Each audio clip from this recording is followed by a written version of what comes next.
Hi, welcome to the world of cardiology. This is Dr. Jaitly. Here I'm going to be talking to you in this video vignette a very unique condition that's called spontaneous coronary artery dissection, SCAD or SCAD if you will. And the suspicion here, one should note that it's mainly in young women when they suffer a heart attack.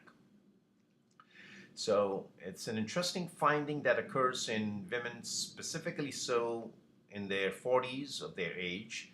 And classically, there's a story or a history about in most of 30, 40, 50% of these cases have postpartum. They're postpartum like by a few weeks or post-delivery by a few weeks. The pregnancy is fine, the child is fine, they suffer heart attack symptoms.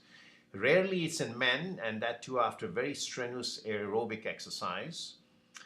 And very little or no cardiovascular risk factors can be elicited, which are commonly seen in a heart attack victim. For instance, you'll have severe hypertension, diabetes, cardiovascular risk factors like smoking, obesity, inactivity, etc., or family history of thereof, or previous history of angina or unstable angina, etc., Here, there is no history whatsoever, and predilection is mostly in young women, postpartum, or in men with after very strenuous aerobic exercise. Now, there are some predispositions that have been seen also in some cases where there have been some fibromuscular dysplasia, or FMD we call it, and or severe emotional stress like passing away of a spouse or something, a huge emotional stress. Lupus is another one. Again, it's an arterial cause, remember, and polyarthritis nodosa. Marfan's and Ehlers-Danlos also have some weakness in their arterial walls. Cocaine abuse and severe uncontrolled hypertension, which probably is related to the cocaine abuse also, has been seen in these individuals. So there's been some predisposition, but again, it's mostly centering around women in the 40s after postpartum, or in men after strenuous activity, like a huge aerobic strenuous exercise, or etc. Symptoms are classical of heart attack. Therefore, it is very difficult to really tell, whether there is a dissection actually. Chest pain, pressure radiating to the arms, etc., jaw, back, sweating, profuse sweating, nausea and vomiting, dizziness, etc. and shortness of breath, of course, will be the set of symptoms which are very identical to the heart attack. EKG will clearly show the ST elevation in the region where the region of the infarct or territory, wherever the culprit lesion is.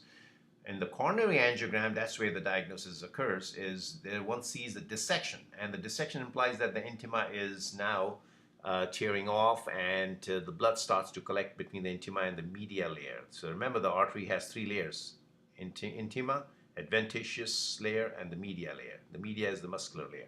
So the tear is between the intima and the media, and as a result, the blood tends to accumulate within, and thrombosis occurs, and obstruction occurs, and therefore the signs and symptoms of hypertension, heart attack occur.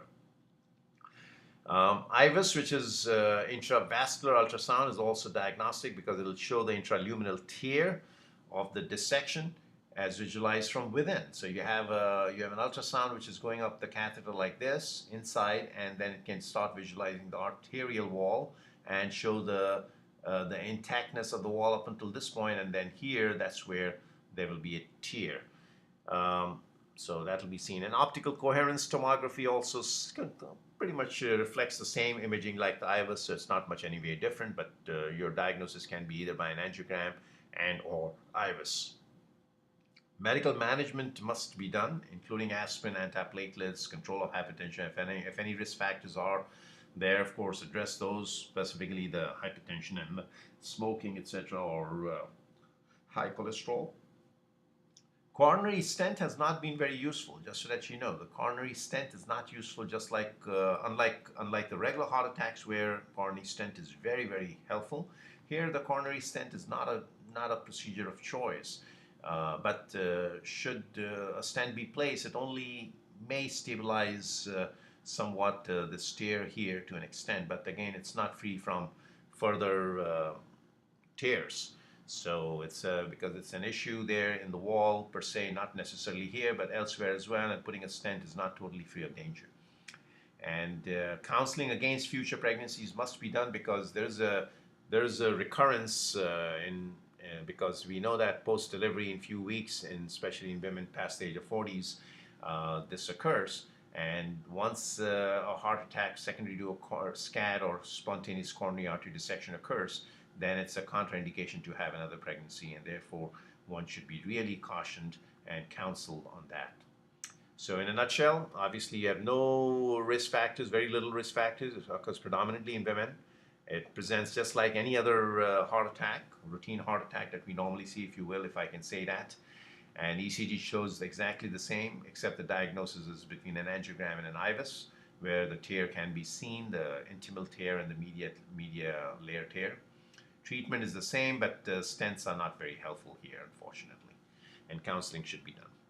I thank you for your attention. Goodbye.